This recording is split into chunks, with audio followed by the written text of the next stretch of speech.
Happy Valentine's Day. Today, I want to give you a little special something in honor of this day for us in the West. I'm going to do a tutorial today that's going to teach you how to find your Upapada so you can do a remedy, which is called Upapada fasting. After this tutorial, and the minutes are going to be below, after this tutorial, I'm going to give you a few remedies for a few planetary placements for Venus with different planets. Hope you'll like this video, give it a thumbs up, give it a follow. This should be very informative, and I really hope this is going to help some of you because some of these remedies really help unlock dynamics in our relationship, alleviate a little bit some of the heaviness of our placements, and we all need a little help sometime, okay?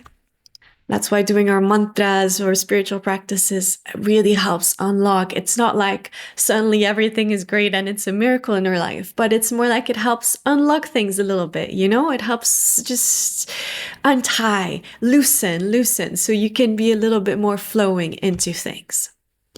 So first Upapada remedy, which I'll explain to you what that is, and then we're going to talk about a few different planetary combinations: Venus with Rahu, Venus with Saturn, Venus with Ketu, Venus with a Mars aspect.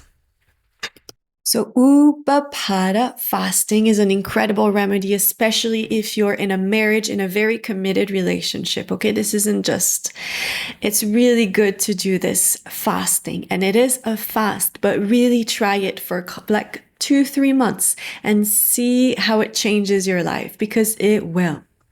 Now, the only thing is that in order to know which day to fast on, we need to find your Upapada, and you need to pull up your chart, and you need a few details. So I'm going to make it as quick as possible to show you how to find that out, and then we'll talk a little bit. This fasting is usually done in one day, so from sunrise to sundown, and it's once a week.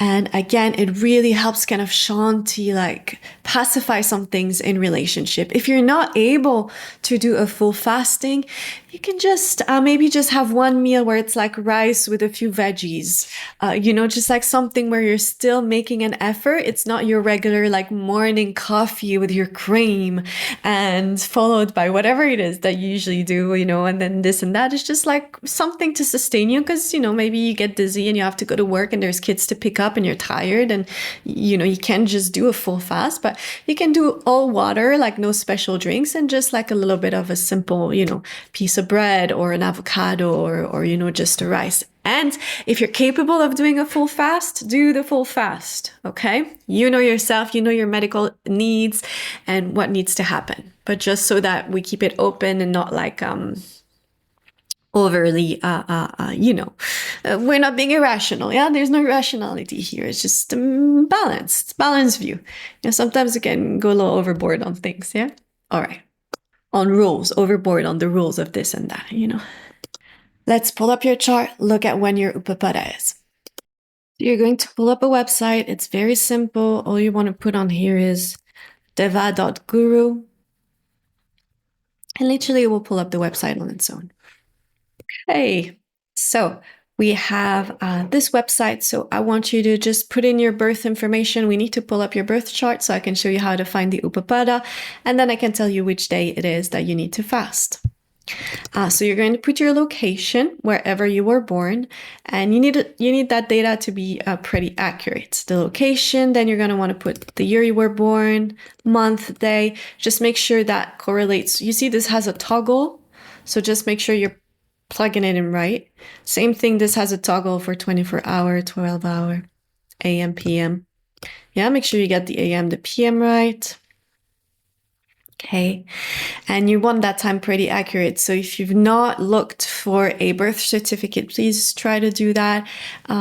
Timing is really important for pulling up the correct astrology chart. Now here you can see that UL, that's your Upapada. So I'll let you pull up your chart, and I'll just make sure in case if the UL is turned off, this is where you turn it on. You'll go to this chart right here, and you'll see this little 3 dots right here. You're going to press on that, and here where it says Aruda ownership, you'll just turn that on, and make sure these are the settings, yeah, from Lagna, nodes also, Scorpio, Aquarius, right? Just keep those settings as they are. And then you'll have the Upapada. And then you'll take the sign. So here we have it in a Venus sign. So that would mean you're going to do an Upapada fasting on Friday. Because your Upapada is in a sign of Venus. That's how you're going to determine when to fast. So if it's in Aries and the first sign of the zodiac, that's Mars. So you'll fast on Tuesdays. Taurus is Venus own. You'll fast on Friday, just in case people don't know. 3 would be Gemini, so you'll fast on Wednesday. 4 is the moon, is a sign of the moon. You'll fast on Monday. 5 is the sign of the sun, that means Sunday. 6 is again owned by Mercury, so Wednesday. We talked about 7, which is Venus, Friday. This is Mars, Tuesday. 8, 9 is going to be Jupiter, Thursday. I feel like I'm an auction broker right now. 10 is Saturn, you're going to fast on a Saturday. 11 is also Saturn, you're also going to fast on a Saturday. And finally, for the final prize, 12, if your Upapada is in the 12th sign of the zodiac, that number right here, that means it's in Pisces and you're going to fast on a Thursday. So give this remedy a try. It's incredible. I've seen it just really help with clients. It makes a big difference. Again, if you're already in a committed marriage relationship, it just kind of helps a little bit, especially after many years. Sometimes there's some tangling of dynamics that are really hard to shift, and that can really help to do that. So try it for a couple weeks, and we talked a little bit about, how that fasting can look for you. If you can't figure out any of this, you're lost, you don't want to figure out any of this, or you don't have the right time, or you're just not sure, but you're interested in this remedy, come see me, make an appointment. We can look at your chart and just make sure we have all the correct information. And of course, I'll give you the right remedy and the time and day. We're now going to shift into planetary combinations. Okay, now we're going to talk about a few combinations of Venus with certain planets and what remedies you can apply to that. If there is a strong sambandha between Venus and Mars, you have a conjunction, or there's an aspect of Mars or Venus in a sign of Mars, or you have a Venus-Mars in your Navamsha. If any of this applies to you, it's great to give a donation to help women come out of abusive relationships. So make sure you look around in your local, wherever you live, to help houses that are helping women come back to live their life after difficult relationships. If you have Venus with Saturn, you can help older women's health, older women's research, any charity that has to do with women older. This combination will also often delay relationship until you pass 36. It's almost like the age for true maturity to be in a strong relationship and a partnership won't kind of kick in until you pass that age.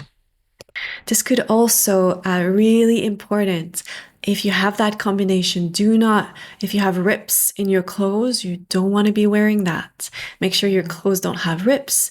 Make sure your car tires don't have rips. Make sure you're keeping your car clean. Really important. Now, Venus with either of the nodes. Venus with Rahu.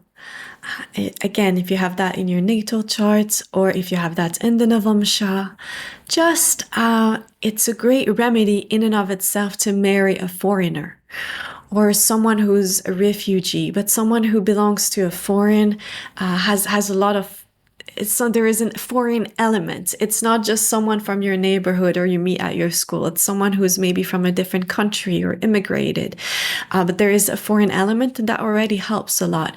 Often this combination can delay until much later in life, serious partnerships, yeah? For Venus-Ketu, any fish conservation is really good with that. Also, anything doing Ganesha Puja can be really help unlock. Ketu gets really pacified, really happy with puja, with Ganesha, and doing spiritual practice, also meditation. It really calms things down. When you meditate, it calms Ketu. It almost like feeds it so that it just becomes calm. This combination usually delays serious partnership until 42. You'll see that often. If you look around, you'll see those friends of yours will turn 36 and maybe they've been single and then suddenly they're in a partner relationship. And you'll see again 42 being a very significant age for women and for people. Oh, where did that happen?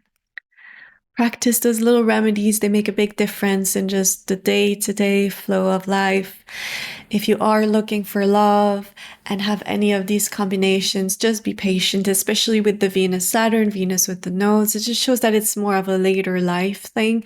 Serious relationship is more of a later life thing. We all have our journeys. Try to be, focus on your own joy, on building a life that feels good to you, on being clear of who you are, what you want, how you feel, being surrounded by people you love. Try to get clear about your work and what you're building with that, and live your life, yeah? And if it comes later, it's fine. Don't tell anyone. Don't let anyone tell you that it means you're not worth or anything stupid like that. Okay? Don't ever. We all have our journey and some of us decide different things. Some people go to the ashram for like 10 years, their whole like 20, 30s, and they'll come out at 36 and be like, I think I'm not done and I need this one marriage. So some of us are on incredible, all of us are on incredible journeys, and it hits, it comes, it waxes and wanes. It's like the moon. It's incredible, and all we can do is what? Relax. Because if we're fighting the currents, we're just tired and exhausted, yeah? The best we can do is just surrender, and try to surrender some more, and there's going to be difficult things and things we have to learn and have to do that surrender, That's why in our spiritual practice, the more we do our sadhana, the more we do our mantras or meditation, like settles down, and the more, they talk a little bit about in yogic philosophy we're watching, but maybe you don't reach that level, that's fine. But even if you're just practicing just meditation, you already feel like you're taking a step back, where you're just a little bit more observant, a little less reactive. There's a little bit more spaciousness that's created, and that's an incredible thing. All right. Happy Valentine's. Take care.